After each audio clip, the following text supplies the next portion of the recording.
sei se eu respondi alguma coisa. Pois é, acho que a gente tem muito conversa. Eu só tenho que agradecer. Realmente eu quero o texto. A gente já está pensando em organizar um seminário. Porque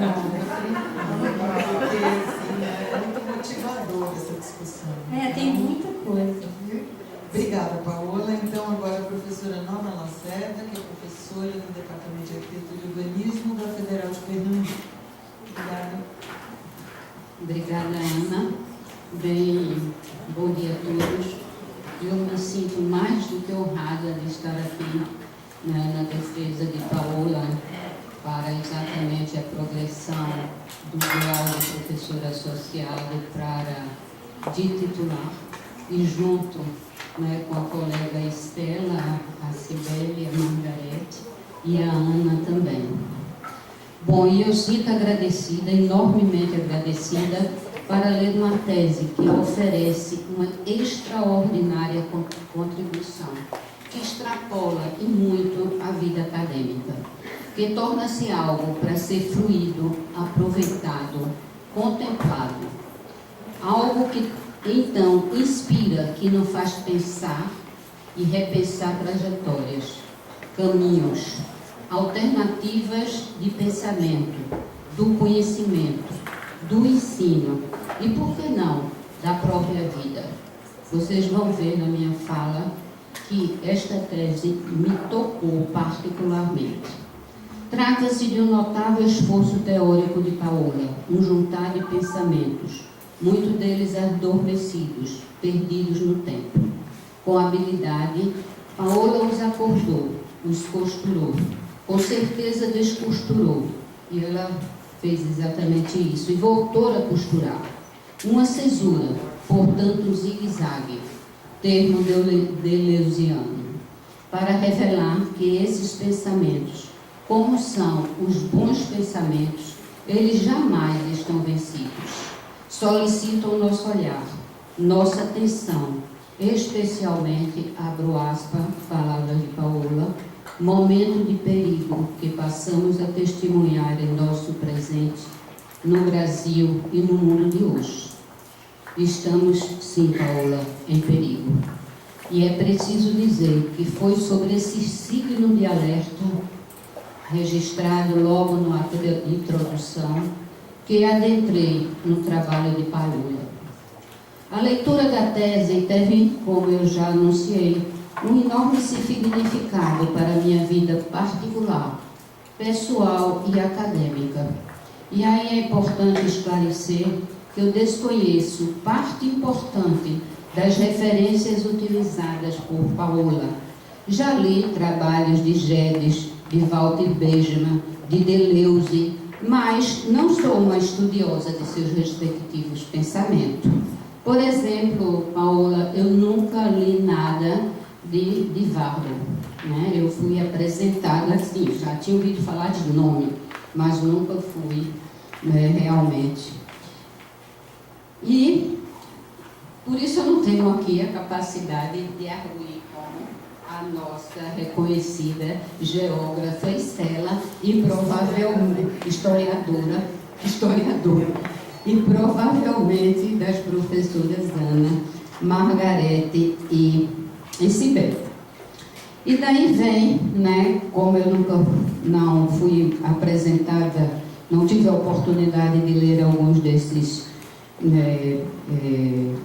autores, por que me tocou tanto esta tese de Paola? Ou seja, na minha vida particular, eu passei a melhor compreender o trabalho da minha filha, Mariana Lacerda. Você deve se lembrar dela, Paola. Foi ela quem dirigiu um pequeno filme de 13 minutos, o documentário intitulado O Menino Aranha, que relata a história de Tiago João da Silva, que no Recife escalava prédios desde 10 anos de idade, altos, de classe média e alta. Ele escalava pelos fios. E ele uma vez foi encontrado dormindo junto do casal. Claro que ele foi preso e ele sempre conseguia escapar. E finalmente ele foi morto em dezembro de 2005, com 14 tiros. À época eu havia enviado esse documentário para Ana Clara Bezerra Ribeiro, em CD. Nós nos encontramos na AMPO, realizada em Florianópolis, em 2009. Exatamente, vai fazer 10 anos. Ela comentou que tinha levado o CD porque queria assistir comigo no computador. Segundo ela, sempre que começava a assistir, parava, pois achava que o seu conteúdo era demasiadamente forte. Para minha surpresa, Ana Clara foi me procurar naquele mesmo dia, à noitinha. Me comunicou que o documentário passaria uma das sessões livres. Para mim, particularmente, foi um momento de extrema emoção. Bom, eu sou mãe, né? Um filme da minha filha. Esse pequeno filme de 13 minutos, talvez seja ele em si um caco da história. Menino Aranha aborda um resquício da nossa história, uma sobrevivência esquecida, mesmo maltratada. A história de alguém considerada fora daquilo que muito estranhamente chamamos de tecido social. Uma história apartada, trazida à luz pela minha filha em 2009. Desculpe estar falando da minha filha, mas vou entrar agora no assunto. Essa mesma filha está finalizando uma série de filmes para a TV intitulada História de Fantasmas Verdadeiros para Crianças. Esse título me intrigou no início, porque eu nunca tinha lido, né, o Warburg. Ela disse que havia se inspirado, sim, no livro de Abi Warburg. Ela mora em São Paulo, eu liguei para ela. Que é um livro, né, Histórias de Fantasmas para Gente Grande, que por sua vez, né, inspirou a exposição de Didi Harbera, uma montagem, portanto, uma sucessão de imagens como no filme. A série narra para crianças passagens da ditadura militar brasileira e argentina. Um dos episódios trata do assalto a um trem pagador. Logo no início do filme, crianças se debruçam sobre fragmentos de papel, palavras soltas, aleatórias, espalhadas pelo chão. Medo, coragem, verdade, preconceito, vida, voltar. A partir daí, elas arrumam, desarrumam, reorganizam essas palavras e lhe conferem uma nova ordem, um novo sentido, uma nova narrativa, portanto. A essa altura do filme, entra em cena a filósofa Anne-Marie Gagnon.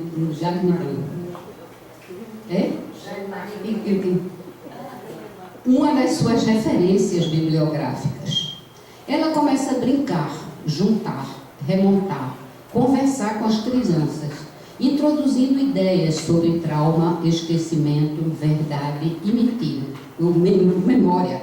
Ali não se trata mais de uma renomada filósofa benjaminiana, ainda que ela seja, porém, de mais uma criança que doravante irá contar a história de outro modo. A essa altura o episódio narrado vira jogo. Não se trata mais de um até indigente da memória, como Menina Aranha foi, além de muitos outros. O filme dará a ver que o passado comporta outros futuros, além daqueles que realmente ocorreu, nas palavras de Anne-Marie. Questão que inspira resistência frente ao que hoje estamos vivendo. Com isso, quero agradecer muito a você, Paola. Compreendi com muito mais profundidade o trabalho da minha filha e sua busca por narrativas. A sua tese tem, portanto, para mim, um valor especial, pois me abriu portas para o mundo dela. Eu não poderia deixar de registrar isso. Na minha vida acadêmica, enquanto professora, de planejamento urbano, o seu trabalho me chacoalhou. Chacoalhou porque os fantasmas modernos de Warburg e de Geddes, visitados por você, ou que te visitaram durante todos esses anos, com a alma curiosa, aberta, né, e bagunceira deles, né, eles agiam muitas vezes como criança, passaram também a perambular, a rondar a minha mente. Fantasmas errantes que transitaram entre vários campos disciplinares, convidando-nos a fazer o mesmo. Passei, portanto, a partir da sua investigação, elegê-los também como heranças, companhias, amigos imaginários. Você, ao escutar Gédes, tornou presente um pensamento dele que eu havia esquecido e que você, na sua apresentação, você realçou, assim como a Estela também retomou. Nós escolhemos os nossos ancestrais, herança. Não somos determinados por eles, é de hereditariedade, por aqueles enaltecidos pela história dita oficial. Por conta disso, eu passei a sentir Tiago João, né, o Davi Copenhague, a Cláudia Dujá e muitos outros personagens narrados pela minha filha como meus ancestrais, como a minha herança. Eu escolho a minha herança. Na vida a gente vive rearrumando nossos amigos, nossas companhias. Aliás, no momento que a gente está vivendo no Brasil, a gente está realmente num processo de rearrumação, né, dos nossos amigos e das nossas companhias. E você acaba de me ajudar a refazê-los. Se Didi Habermas tem o mérito de discutir o pensamento de Valgor no campo da história da arte, você tem o mérito de conferir nova vida ao gracioso fantasma de Gédes. O fez ressuscitar e passear entre nós junto com suas ideias. Tenho a convicção que, com esse seu trabalho, as imaginações, as concepções dele irão repalpitar em nosso campo de disciplinar, pleno de limiares em relação a outras disciplinas. As ideias gedesianas colocam seguramente uma outra possibilidade para o urbanismo, de pensar e propor sobre a cidade a partir da arte de olhá-la, de escutá-la. Aliás, eu digo isso muito a meus amigos: escute a cidade. Ela está falando sobre nós, falando sobre a nossa sociedade.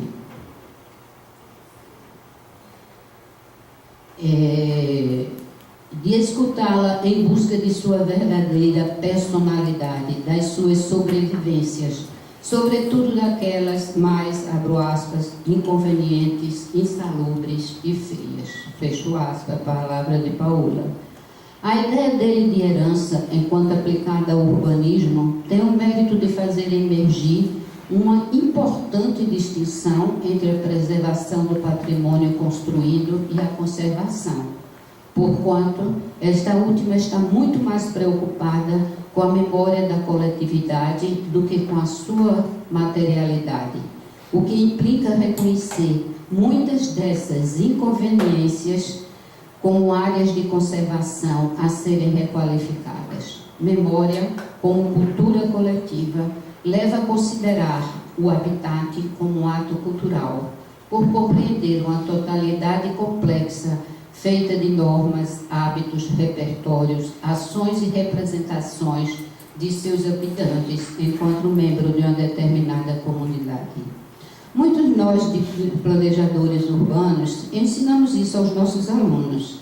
Ensinamos a escutar a cidade, a decifrar o que elas dizem a respeito de sua forte heterogeneidade socioespacial, sobre a sua complexidade palimpséstica. Mais ainda, orientamos a incorporar os saberes locais por meio da participação ativa dos cidadãos e, ainda, dos considerados não cidadãos, como o Menina Aranha, mas ainda os loucos, os moradores de rua, etc. Só que de Gédes, e você sublinha isso, há 100 anos já atrás, já havia incorporado nos seus afazeres de urbanista.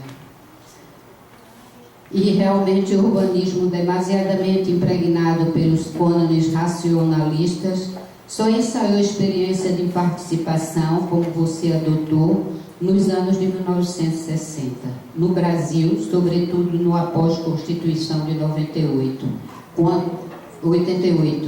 Ademais, foram impregnados por um urbanismo quantitativo e não qualitativo. A visão quantitativa perdeu a capacidade de percepção qualitativa da urbanização e, portanto, do seu sentido cultural. O que me chamou mais atenção e inquietação a respeito de Geddes foi a sua forma de ensinar. Aliás, a questão pedagógica, como você registra, era central em todas as iniciativas geddesianas. Ensinava e trabalhava em uma aparente bagunça, como a criança. Na verdade, era uma organização complexa, da qual participavam livros, cartões postais, recortes de jornais, pedaços de madeira, esquemas diagramáticos, umas máquinas pensantes, uma exposição de multiplicidades e, ao mesmo tempo, uma forma sinóptica de apreensão e compreensão da vida das cidades. E isso tudo em um constante processo de montagem, desmontagem e remontagem, como são os atlas, né? Como são as exposições de Didier Habermas. A ideia dele, como você relata, é de que cada pessoa pudesse fazer sua própria montagem, ter sua própria experiência. Nada de narrativas prontas, mas fiquei a indagar. Como trabalhar isso com os alunos, né, na área de urbanismo? Ou melhor, como aliar andanças, escutas da cidade e a promoção dessa ilusória bagunça? Você já teve uma experiência parecida? A ideia geddesiana, eu quero saber. Eu fiquei a imaginar, né? Ai, achei extraordinário as torres. Eu gostaria de ter uma torre.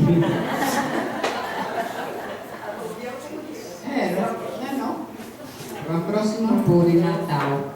A ideia geddesiana de cirurgia criativa é inovadora para o seu tempo. Você não acha que ele foi extremamente infeliz na medida em que a palavra cirurgia remete a uma intervenção drástica, aproximando-se inclusive dos termos utilizados pelo economista Joseph Schumpeter, destruição criativa? Aliás, eles foram contemporâneos, Schumpeter e Geddes.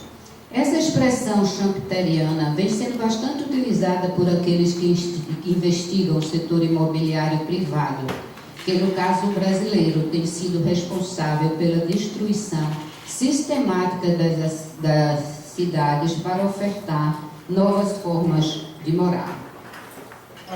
No caso do mercado imobiliário em centro histórico, que é objeto de estudo do meu grupo de pesquisa, as rígidas normas urbanísticas não permitem a destruição de seus imóveis, nem a sua descaracterização.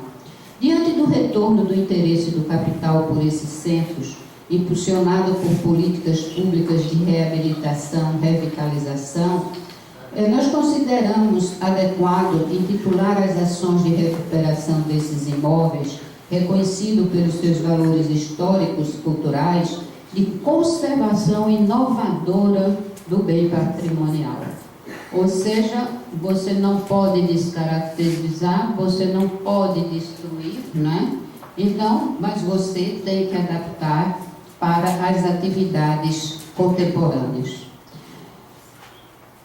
Trata-se de uma forma, eu acredito, e aí eu gostaria que você esclarecesse, de uma cirurgia conservadora, pelo que você realmente interpretou e falou em relação ao pensamento de Geddes em relação a determinadas ações na cidade.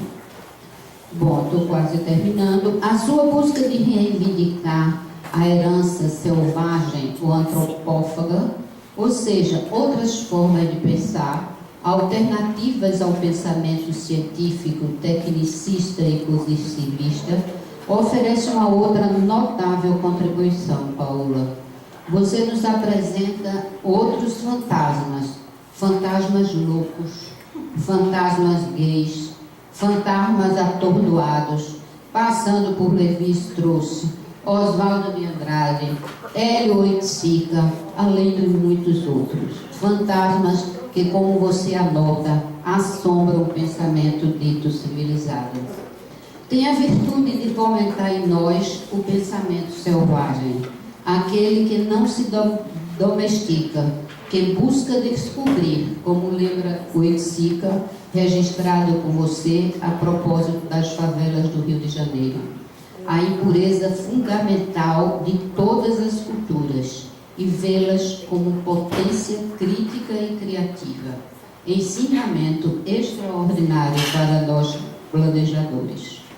Enfim, Paola, considero a sua tese uma obra-prima, pela sua enorme capacidade de catar, de juntar ideias interrompidas, apagadas, esquecidas.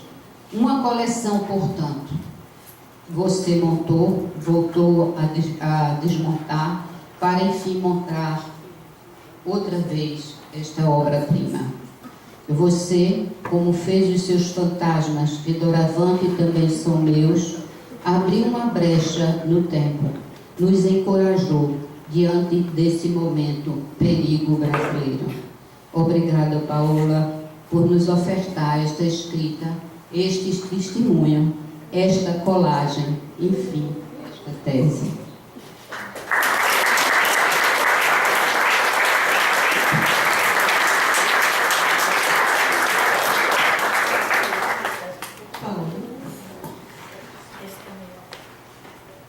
Mais difícil ainda. Está ficando cada vez mais difícil. Poxa, Norma, obrigada. Eu fiquei emocionada, realmente. Emocionada da tese ter te tocado. Acho que isso não tem nada melhor para quem escreve do que saber que o que escreveu toca um outro, né? Então, muito obrigada. Tentar falar algumas coisas. Bom, eu achei uma confluência, assim, né? Eu acho que a Ana Clara está meio aqui também como um fantasma entre nós, porque Silvana apareceu aqui hoje, que eu não vi há 1000 anos, que não sei se você se lembra daquele mesmo ano do Menino Aranha, foi o prêmio dela de dissertação de mestrado sobre cinema. Então tem toda uma... Bom, enfim. A gente convoca os fantasmas, eles vêm.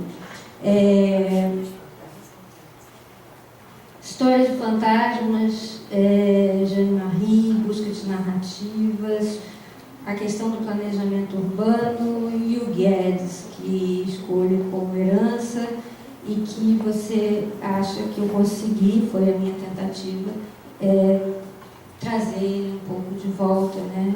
Emergir de uma outra forma entre nós. Acho que ele traz sim outras possibilidades de escutar a cidade, né? Essas sobrevivências.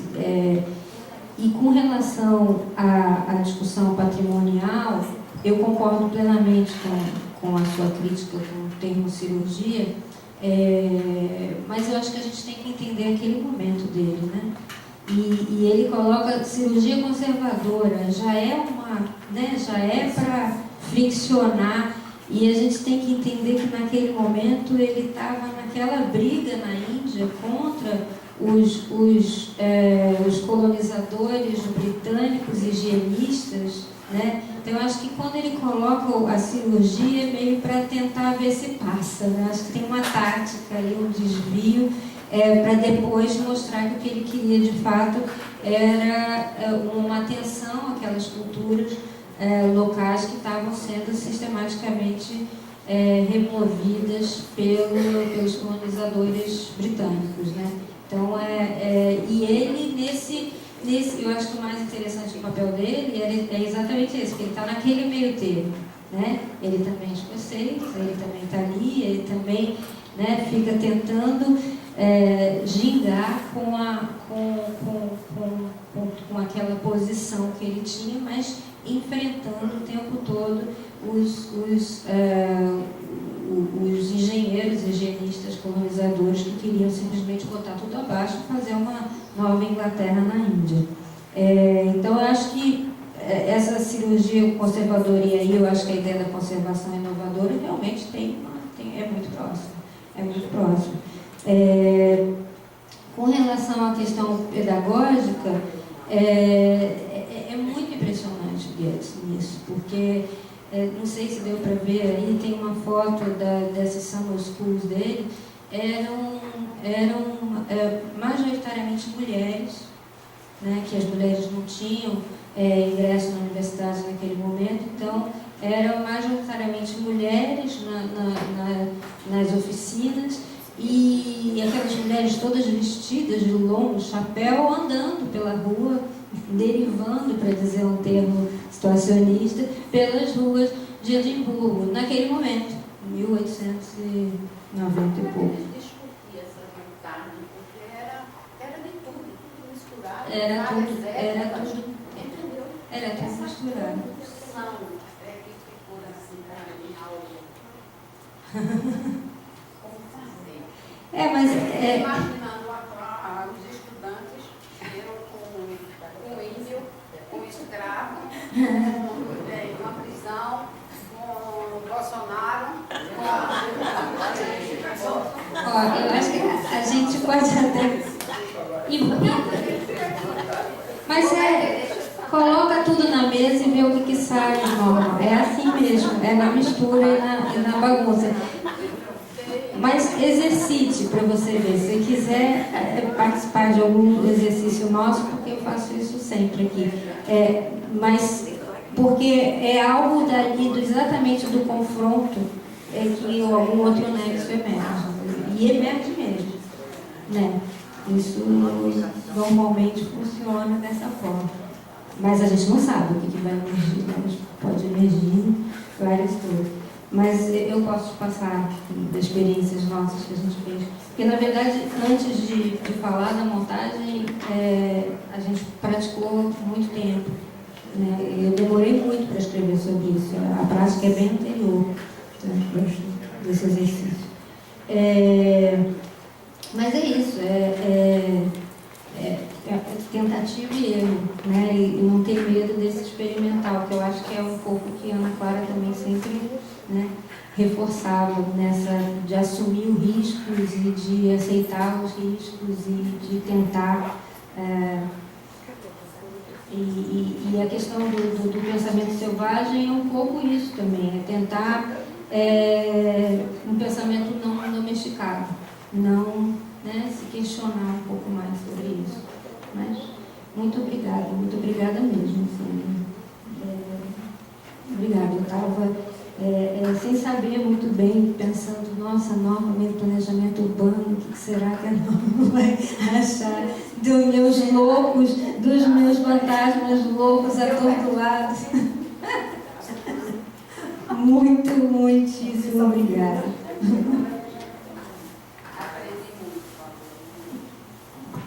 Bom, obrigada, Paola, mas acho que uma coisa importante que está saindo daqui é a torre ancuriana. Vamos fazer um monte nocturno. Então, acho que isso o Natal, maio de 2019, vai ser outra marca das torres. Bom, então, como a gente tinha combinado, agora nós vamos fazer um intervalo de 30 minutos.